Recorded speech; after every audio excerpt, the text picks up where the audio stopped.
Decíamos en la presentación que el Congreso del Movimiento de Participación Popular se desarrolló durante el pasado fin de semana, pero siguió generando repercusiones. Daniel Cayani, ¿cómo le va? Buenos días. Buenos días. Gracias por venir. Contigo y con la audiencia. A ver, ¿le sorprendió que el canciller Nino Boa convocara al embajador venezolano a Cancillería para pedirle explicación de por qué estuvo en el Congreso? No. Además, justo yo había hablado con él telefónicamente, así que yo nos había adelantado la posibilidad de charlar con Chirino algunos temas que tienen que ver con ese y otros temas que se han planteado. Y bueno, me parece que es menester del canciller poder convocar a los cancilleres, en este caso a los embajadores. En realidad ahí hay una confusión por parte de Tabaré Viera, que quiso utilizar políticamente una cosa que generalmente se estila en Uruguay, que es que en los actos políticos o en los actos públicos de presentación de los congresos de las organizaciones de izquierda y de derecha también, ¿no? Porque también se hacen, capaz que se hacen pocos congresos en las organizaciones de derecha, generalmente se invita a personalidades del ámbito académico, cultural, y también a los embajadores a escuchar en un acto público determinado. Y fueron varios embajadores, no fue solamente el embajador de Venezuela, fueron embajadores. Claro, pero ¿por qué entonces? Cuba, porque está bien. Fue la embajadora de Ecuador, fue el embajador de Bolivia, fueron todas las personalidades del Frente Amplio. En realidad es un acto abierto que justamente tenía la intención de que, y más fue transmitido por internet, o sea que sí, cualquier persona del Uruguay y del mundo podía ver el acto del UNB. Entonces, ahora, Tabaré Viera o cualquier integrante de la oposición puede hacer el reclamo que le parezca pertinente, ¿no? Puede decir, el embajador venezolano no tiene nada que hacer en el acto del MPP, pero de ahí a que el canciller lo llame, hay un paso. La pregunta es, ¿por qué al embajador venezolano sí y a los otros embajadores no? Bueno, y si a ustedes eso no les sorprende. Eso se lo tendrías que preguntar a Nino Boa, que fue el que... Bueno, pero usted me acaba de decir que habló con él por teléfono. No, a ver, no hay ningún misterio. Yo creo que el canciller lo convocó, fue para conversar. Y además creo que a veces se hace como una tormenta en un vaso de agua, ¿no? Los embajadores pueden o no deben, mejor dicho, inmiscuirse en los asuntos internos de un país. Eso creo que es una regla básica de cualquier tema internacional. Pero creo que en este caso no hubo ninguno ni lo otro. En realidad lo que hubo fue un acto público. Además contamos con la presencia de un expresidente de Ecuador, que creo que también relevó y jerarquizó el acto político. Y creo que lo importante fue, sin duda, el Congreso, ¿no? El Congreso ¿No creen, y con esto cierro, no creen que Nino Boa esté cobrando el crédito? No, por lo menos no es lo que yo siento personalmente. Yo creo que, a mí me preocupan otros tipos de situaciones que se dan con otros embajadores. Y Nino Boa, en ese sentido, también actuó, quizás no citándolo a Cancillería, pero sí pidiéndole una nota disculpándose, en el caso de la embajadora de Estados Unidos, donde otras cosas escribió en un diario oficial, en un diario de Uruguay, en el diario El País, una columna de opinión acerca de cuáles tenían que ser las posturas del Uruguay en el Consejo de Seguridad de Naciones Unidas con respecto a determinados países. Eso sí me parece que es inmiscuirse en los asuntos internos, porque es sobre todo inmiscuirse en los asuntos que tienen que entender el gobierno de Uruguay, los estados uruguayos y las personas que viven en Uruguay. Entonces me parece que eso sí son situaciones más preocupantes a que cualquier tipo de embajador pueda concurrir a un acto político o partidario. Eso me parece que es de menor jerarquía. Quizás si centráramos en el debate en estos asuntos, que hacen a cosas históricas, porque fíjese que hoy estamos conmemorando el 27 de julio, un día triste para todos los uruguayos, que tiene que ver con el golpe de Estado en Uruguay, ¿no? Y a veces nos traen esas reminiscencias de viejas políticas que por suerte pasamos, pero no queremos volver, que es el injerencismo de algunos países en algunas naciones sudamericanas, que creo que no es bueno para el Uruguay, no es bueno para el país y no es bueno para el sistema político. ¿Y es habitual que ustedes inviten al embajador venezolano al Congreso del Movimiento de Participación Popular, o se dio por esta circunstancia que venía Correa? Habían autoridades también de Bolivia, o sea, no es invitamos a todo el staff, invitamos a varios embajadores más, embajador de China, algunos no pudieron ir por problemas de agenda, pero en realidad es un acto público. Los actos públicos son abiertos y generalmente se estila de que puedan venir la mayor cantidad de personalidades, porque también, sobre todo, para nosotros tiene un sentido importante, porque la democracia, en cierto sentido, se fortalece, entre otras cosas, cuando existen partidos políticos fuertes, y los partidos políticos también se fortalecen cuando hay congresos que discuten sus lineamientos generales, y para nosotros, el Congreso, que lo hacemos cada tanto, es una instancia muy importante para nuestra organización, y por eso queríamos compartir con todos aquellos que entendíamos pertinente el acto de apertura, que puedan conocer cuáles son los funcionamientos que tiene PPFK. Y además también vivimos una situación bastante particular. La semana pasada, al expresidente Mujica, hubo una sesión en la Cámara del Senado donde quisieron hacer una comisión investigadora sobre algunas situaciones que creo que hasta después de la propia sesión de la Cámara del Senado, los propios legisladores que solicitaban eso terminaron pidiéndole disculpas. Por tanto, en realidad, acá hay un contexto bastante complicado que también se vivió en el Congreso del MP, que tenía que ver con la reafirmación de una conducta política, de una ética, de una, creo que también una línea histórica de nuestra organización, de comprender que en realidad nosotros queremos y hemos construido una herramienta política para transformar el Uruguay, que hemos tenido transformaciones importantes en estos últimos años de gobierno del Frente Amplio y que sin duda debemos renovar también cuáles son los desafíos para el futuro como cualquier organización política. ¿No se resintió en todo este tiempo la relación del Movimiento de Participación Popular con Venezuela más allá de las idas y vueltas con el gobierno de Nicolás Maduro? Nosotros tenemos una relación como organización política a través de nuestro Frente Amplio. El Frente Amplio tiene sus posicionamientos políticos y bueno, y después también están los relacionamientos de gobierno que han tenido sus idas y vueltas, como todos saben, así que creo que eso no ahonda ni quita que el embajador esté en nuestro Congreso. Me parece que eso no tiene nada que ver con que se pueda invitar a un acto público en el sentido. Creo que a veces se tergiversan las discusiones. Creo que llevamos más de 5 o 6 minutos de esta entrevista hablando sobre una cosa que es anecdótica. Imagínate. Sí, a mí no me parece tan anecdótico. A mí no me parece tan anecdótico que cuando...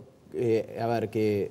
Insisto, para mí el hecho de que se convoque al embajador venezolano, que fue un invitado de ustedes a su congreso, es como si ustedes lo invitaron a su casa y el canciller de la República lo llamó para pedirle explicaciones. No, a mí no me parece algo tan anecdótico. Lo llamó a pedir explicaciones, entre otras cosas, porque hay un diputado de la oposición que salió por todos los medios de comunicación diciendo que había que echar al embajador de Venezuela porque había concurrido. Sí. Por eso que los diputados de la oposición le hacen cuestionamientos a cada momento del gobierno y no siempre terminan convocando a los embajadores porque en realidad concurran a nuestros actos, sino tendría que haber convocado a esos embajadores. En realidad convocó a este embajador porque hay una solicitud de la oposición de expulsar a un embajador por este tipo de cosas que a mí me recuerdan por lo menos momentos de bastantes situaciones de por lo menos poca tolerancia política, porque en realidad si hay algo que se ha caracterizado el Uruguay es de ser un país tolerante, de ser un país amigo y sobre todo de tener relaciones diplomáticas con los estados y con los pueblos. Porque los gobiernos, todos, pasan. Y lo que quedan son las relaciones diplomáticas, las relaciones institucionales. Y a veces tratar, y sobre todo para un país tan pequeño como el Uruguay, que dependemos mucho de las exportaciones, de las relaciones diplomáticas que nosotros establecemos con el mundo. A nosotros nos cuesta un penal conseguir un mercado para exportar, para colocar nuestros productos, para generar mano de obra nacional. Utilizar la política exterior de un país, que es de las cosas más importantes que tenemos como país, para hacer política doméstica me parece que es de poca monta y creo que habla más de quien la hace y de quien lo dice. Sí, muy hábilmente usted está depositando la responsabilidad en Tabaré Viera. Es agarrar las cuentas de Twitter de los legisladores de la oposición y están constantemente pidiéndole cosas al gobierno, al canciller, a los ministros. No todos terminan procediendo en consecuencia, ¿no? O sea, no siempre cada vez que le piden a Nino Boa que convoque al canciller venezolano termina yendo a la Cancillería. No, el canciller no lo convocó al embajador y lo convocó con ese caso, al embajador. Y bueno, en todo caso, si hay una situación que vos querés seguir dejando yo tradición, lo mejor es llamar a Nino Boa y que te lo diga él. No, está claro. La pregunta era saber la posición de ustedes, pero bueno.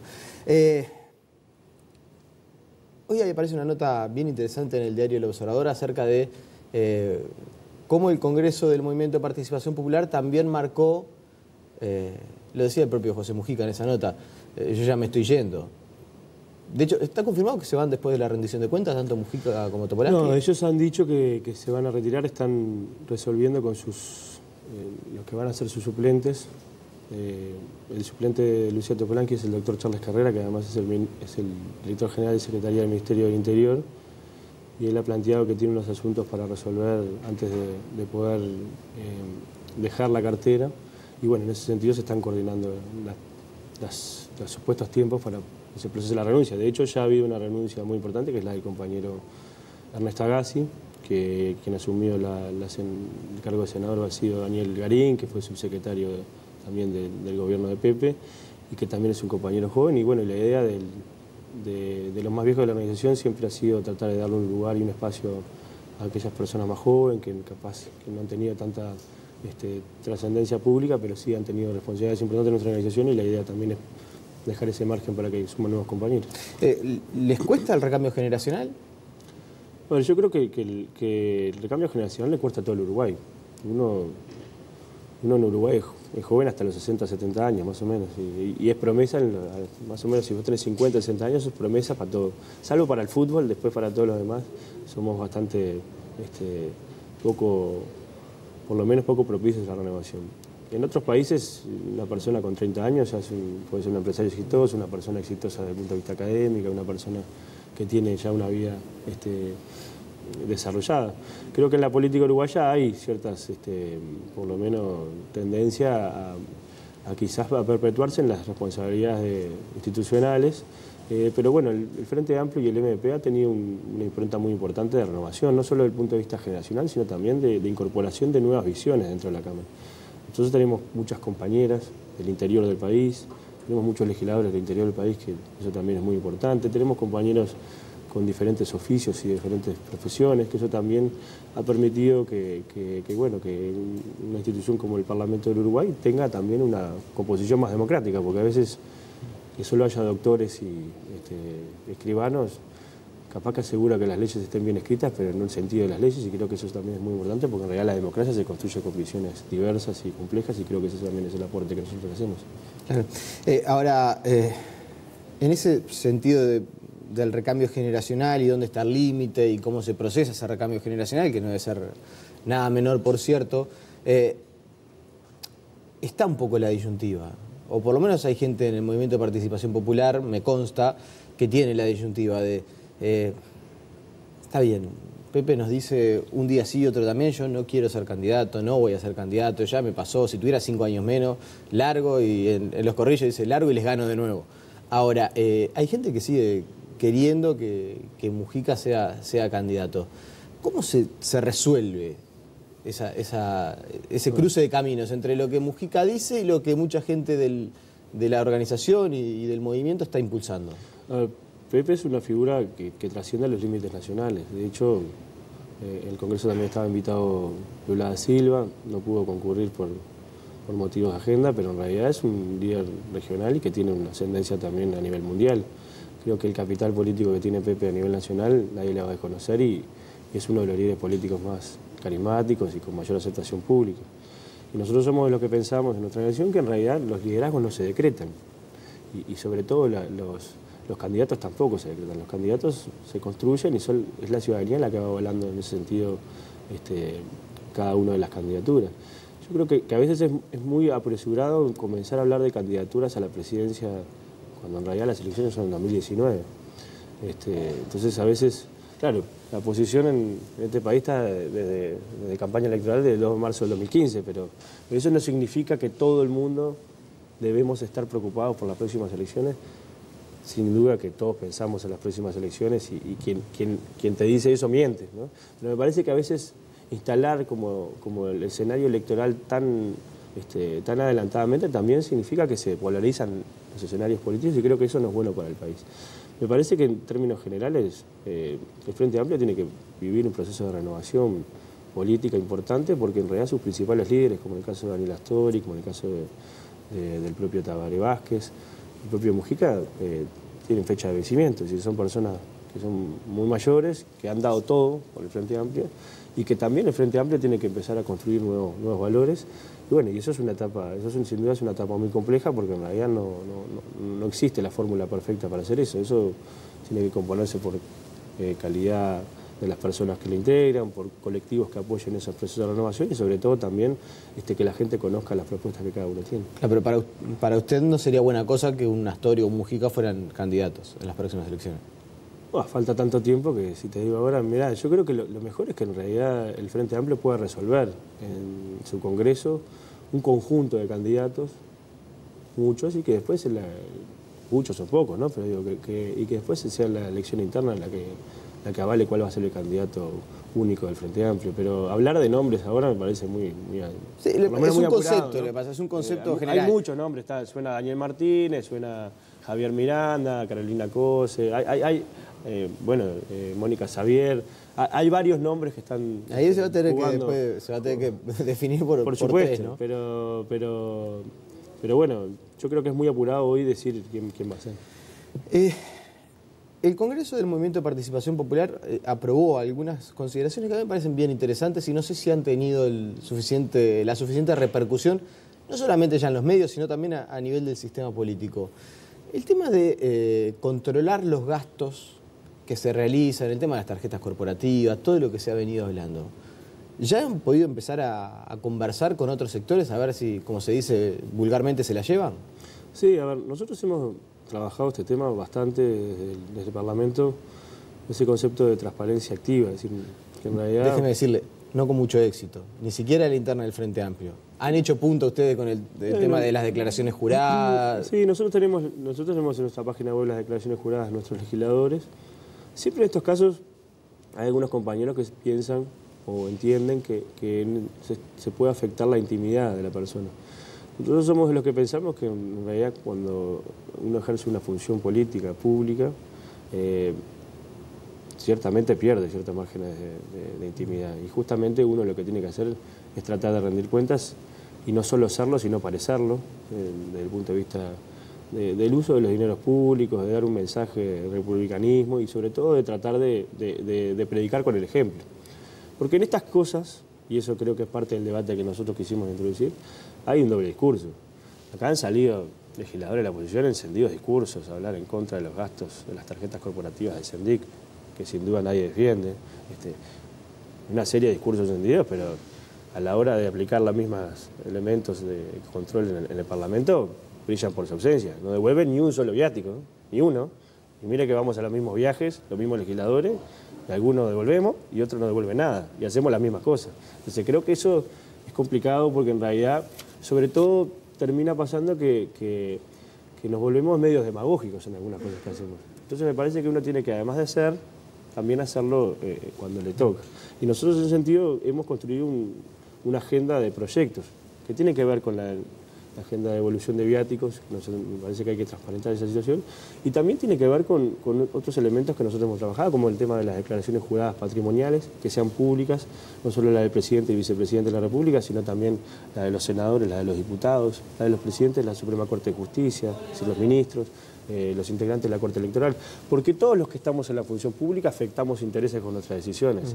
Y creo que lo que está bueno es que la ciudadanía conozca, pueda conocer nuestras variaciones patrimoniales para que queden claro que podemos a veces acertarle, a veces errarle, pero que no lo hacemos para enriquecernos. Y eso creo que también es un mensaje que nosotros quisimos. Con relación a los gastos de SENDIC en la tarjeta corporativa, ¿ustedes creen que esto no puede quedar así? En el sentido de, ¿hay que conocer en qué se gastó?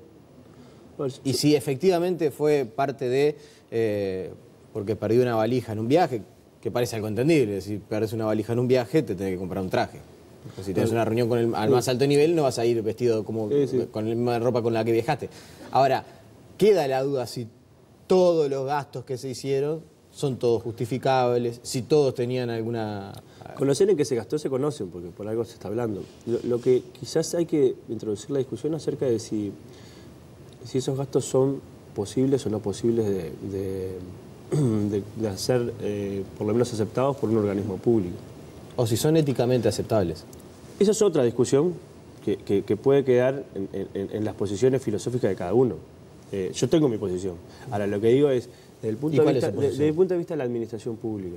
Y bueno, fíjese mi devolución de viáticos en el Parlamento y ahí se va a dar cuenta cuál es mi posición ética. Yo generalmente cuando viajo devuelvo los viáticos, porque entiendo que son dineros públicos y me parece que no corresponde por lo menos utilizar más de lo que nos dan para hacer la tarea que nosotros tenemos que hacer, que además lo hacemos con mucho esfuerzo y con mucha responsabilidad de la ciudadanía. Pero me parece que la otra discusión está acerca de cuáles son los mecanismos de control, porque